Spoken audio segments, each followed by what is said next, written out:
시청자 여러분 안녕하십니까? 뉴스데스크 제주입니다. 장기 미집행 도시계획 시설과 각종 시설물 건립을 위해 제주도가 내년에 지방채 발행액을 크게 늘릴 계획입니다. 코로나19 사태와 경기 침체로 세수입이 줄고 있는 상황에서 이 채무가 늘어나 재무 건전성 악화가 우려되고 있습니다. 오승철 기자의 보도입니다. 제주도가 내년에 발행할 지방채는 2,925억 원, 올해 2,620억 원보다 11.6% 늘어난 규모입니다. 공원 부지 10곳과 도로 예정지 31곳 등 장기 미집행 도시계획시설 토지 보상과 상하수도 개선 사업에 목돈이 들어가고 광역음식물류 폐기물 처리 시설과 장애인 회관 건립비 등에 925억 원이 쓰이게 됩니다. 내년뿐만 아니라 도시계획시설 등에 오는 2025년까지 해마다 2,500억 원의 지방채를 발행할 계획입니다. 가용할 수 있는 모든 재원을 동원해가지고 내년도 이제 경제를 활성화시키는데 중점을 둘 계획이었습니다. 그의 이완으로 재원 확보의 하나의 수단으로 지방채 발행도 이제 검토하겠다는 말씀드리겠습니다. 이에 따라 지역개발 채권을 포함한 제주도의 채무는 올해 7,300억 원에서 2025년 1조 6천억 원으로 늘어나고 예산 대비 채무 비율도 10.4%에서 17.8%까지 높아지게 됩니다. 전반적인 경기 침체로 세수가 줄고 있는 상황에서 2023년부터 지방채를 순차적으로 상환해야 하는 부담을 안고 있습니다. 제주도는 예산을 절감하고 재정 안정화 기금을 활용해 빚을 갚겠다는 계획이지만 재정 건전성에 대한 우려가 커지고 있습니다. 2023년도부터면 원리금 상환을 해야 되기 때문에 그만큼 1년 단위로 재정 진단 보고서들이 나오고 있기 때문에 그런 진단들을 해나가면서 앞으로 꼼꼼한 검토들이 필요하다고 생각이 듭니다. 제주도의 지방채 발행 계획 동의안은 다음 주 개회되는 임시회에서 다뤄질 예정인데 행정사무감사와 함께 이슈가 될 전망입니다. MBC 뉴스 오승철입니다. 저소득 위기 가구를 대상으로 긴급 생계 지원 사업이 이루어집니다. 제주도는 정부의 4차 추경에 따라 국비 43억 원을 들여 한시적으로 위기 가구 긴급 생계 지원 사업을 실시합니다. 지원 대상은 코로나19로 가구 소득이 25% 이상 감소한 자로 중위소득 75% 이하이면서 재산이 3억 5천만 원 이하를 모두 충족하는 저소득 가구입니다. 신청은 온라인의 경우 12일부터 복지로 사이트에서, 방문 신청은 19일부터 읍면동 주민센터에서 진행되며 세대주 출생연도 끝자리를 기준으로 5부제 접수가 적용됩니다. 제주의 어업 인구가 줄고 고령화가 진행되면서 조업 현장에는 외국인 선원으로 빠르게 대체되고 있는데요. 하지만 한 해 평균 100명에 가까운 외국인 선원이 이탈하고 있어 고용 제도 개선이 시급하다는 목소리가 커지고 있습니다. 이소영 기자입니다. 베트남에서 어선일을 하다 1년 전 제주에 와 선원으로 취업한 틴 씨. 그물 정리를 시작으로 하루 일과를 시작합니다. 오후 3시부터 다음 날 아침까지 하루 평균 16시간 계속되는 업무는 선원 경험이 있는 틴 씨에게도 버거울 정도. 어선일 경험이 없거나 더 많은 돈을 준다는 말에 취업 비자의 정해진 근무지를 벗어나는 동료들도 적지 않습니다. Tại về lương và thời gian làm việc quá mệt đấy. Người ta muốn tìm công việc khác nó khỏe hơn, có tiền lương hơn. 제주 지역의 외국인 선원은 1,600여 명. 하지만 이 가운데 한 해 평균 100여 명에 가까운 외국인 선원이 근무지를 이탈하고 있습니다. 이렇게 심각해지는 고용 문제의 원인에 대해 전문가들은 미흡한 관리 체계를 꼽았습니다. 20톤 이상 어선에 승선하는 선원은 선원법 적용을 받아 해양수산부가 관리하고 20톤 미만 어선 선원은 근로기준법 적용 대상으로 고용노동부가 담당해 일관된 관리가 어렵다는 겁니다. 특히 20톤 미만 어선에서 근무하는 외국인 선원은 제대로 된 현황 파악조차 안 돼 노동 사각지대에 놓여 있다고 지적했습니다. 외국인 선원제로 고용된 선원들은 그 자국에서 교육을 많이 받고 입국을 하는데요. 그 고용 허가제로 입국한 외국인 선원들은 경험 등이 없어서 그 강한 풍랑이라든가 해상 멀미 등으로 인해 잦은 이탈률이 발생하고 있는 실정입니다. 하지만 시민단체들은 외국인 선원 고용 문제를 단순히 취업 관리에 접근해서는 안 된다고 지적합니다. 제주에서도 지난해 4월 선박 수리 일을 하던 외국인 노동자가 고용주에게 맞아 실명당하는 등 폭행 사건이 잇따르고 있지만 피해 선원들은 제대로 된 보상도 받지 못한 채 방치되고 있다는 겁니다. 선상에 대한 경험이 없는 친구들이 또 있게 되면 말이 안 통하고 문화가 다르다 보니까 빨리빨리 작업이 들어가야 되는데 안 들어가다 보니까 그걸로 오는 갈등 문제, 그다음 폭언 문제, 폭행 문제가 있었죠. 부실한 관리와 열악한 노동 환경 등 심각한 문제에 노출된 외국인 선원 고용제도. 선주와 선원 모두에게 안정된 고용을 제공할 수 있는 제도 개선이 절실합니다. MBC 뉴스 이소연입니다. 제주 지역 귀농 인구 감소폭이 전국에서 가장 큰 것으로 나타났습니다.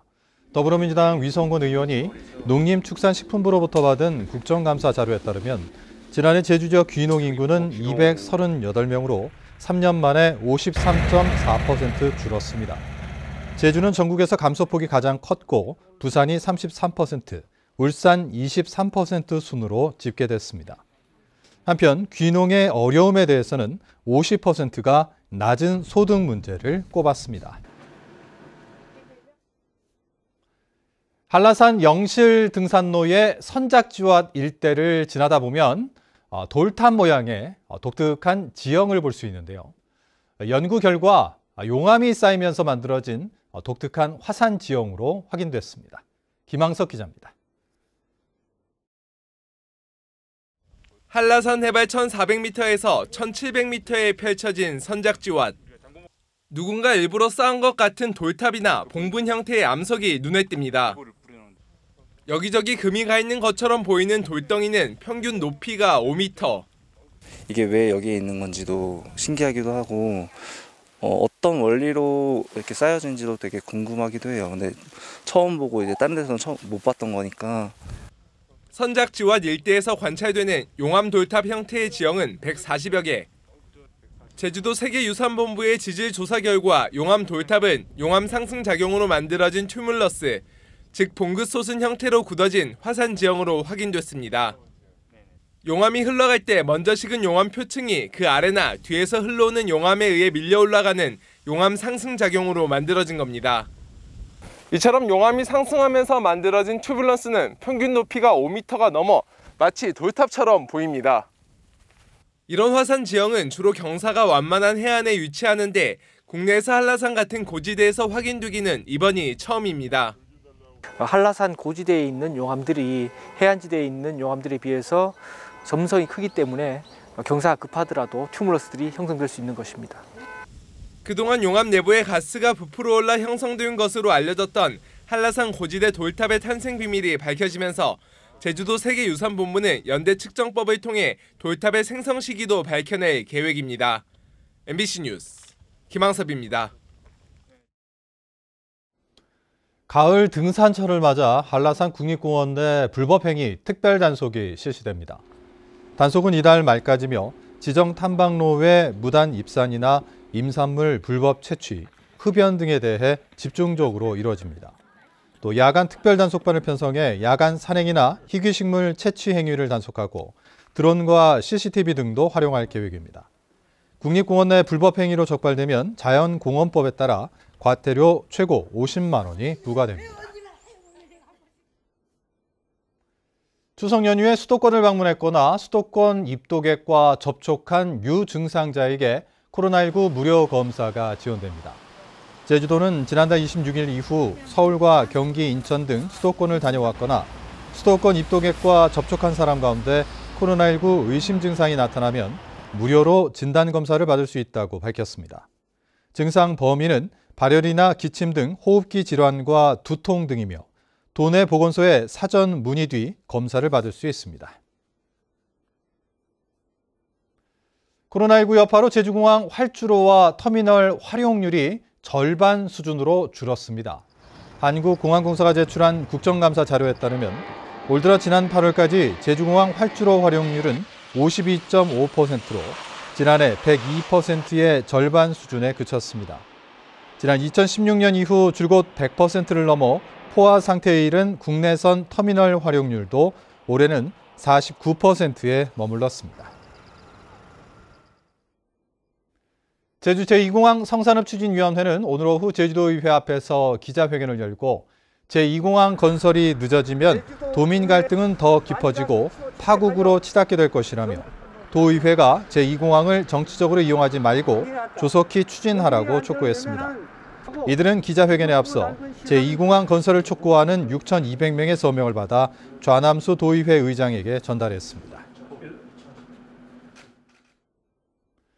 전국 택배연대노조 제주지부는 오늘 제주 우편 집중국 앞에서 제주지방우정청 규탄대회를 열어 과로사 대책 해결을 위한 우정사업본부의 공문 내용을 성실히 이행하라고 촉구했습니다. 이들은 지난달 중순 택배연대노조와 우체국 물류지원단이 추가 인력 투입에 합의했지만 제주에서는 이행되지 않고 있다며 우정사업본부의 지침대로 과로사 대책을 논의할 협의회를 구성하라고 요구했습니다. 행정선 투입 등으로 봉합됐던 비양도 도항선 갈등이 또다시 불거졌습니다. 제주시에 따르면 한림항과 비양도를 운항하는 1도항선사는 지난 15일 제주시를 상대로 2도항선사에게 내준 비양도항 공유수면 점사용 허가를 취소해달라며 소송과 가처분을 신청했습니다. 주민들이 나뉘어 주주로 참여하고 있는 두 도항선사는 지난해부터 운영권 다툼을 벌였고 제주시가 사용허가 연장을 취소하고 행정선을 투입하자 지난 6월 상생협약을 체결했었습니다. 오늘 오전 10시 50분쯤 제주시 아라일동의 한 도로에서 덤프트럭이 뒤집혀 운전자 58살 김모 씨가 손목 등을 다쳐 인근 병원으로 옮겨졌습니다. 경찰은 내리막길을 달리던 중 사고가 났다는 운전자의 말에 따라 정확한 사고 경위를 조사하고 있습니다. 제주지방법원 형사 3단독 박준석 부장판사는 지난 6월 제주 시내 한 식당에서 시비가 붙어 다른 손님에게 폭력을 휘둘러 다치게 하고 집기와 차량을 부순 혐의로 기소된 중국 동포 31살 최모 씨 등 4명에게 징역 1년 6개월에서 2년에 집행유예 2년에서 3년을 선고했습니다. 또 이들은 수사 과정에서 지난해 6월 제주 시내 한 건물 지하에 사무실을 차리고 중국인을 상대로 도박판을 벌여 수수료를 챙긴 사실도 드러났습니다.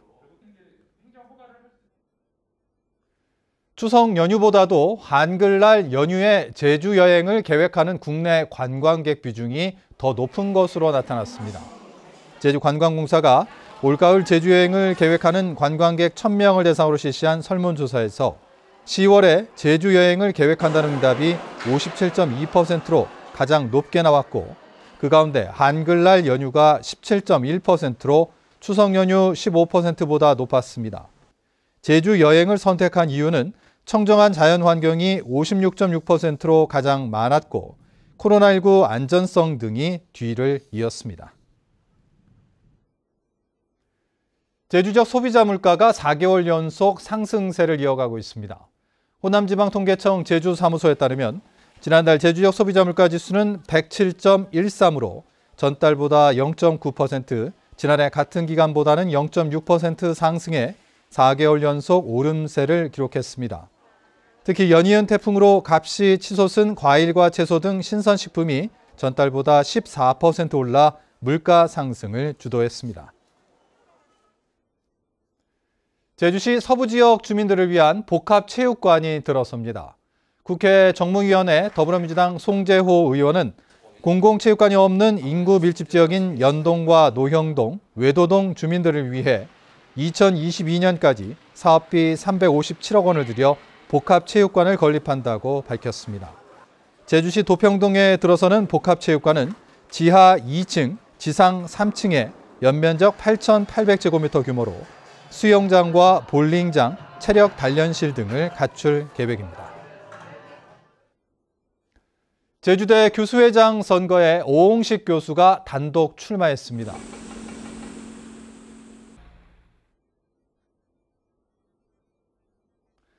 이상으로 뉴스데스크 제주를 마칩니다. 시청해주신 여러분 고맙습니다.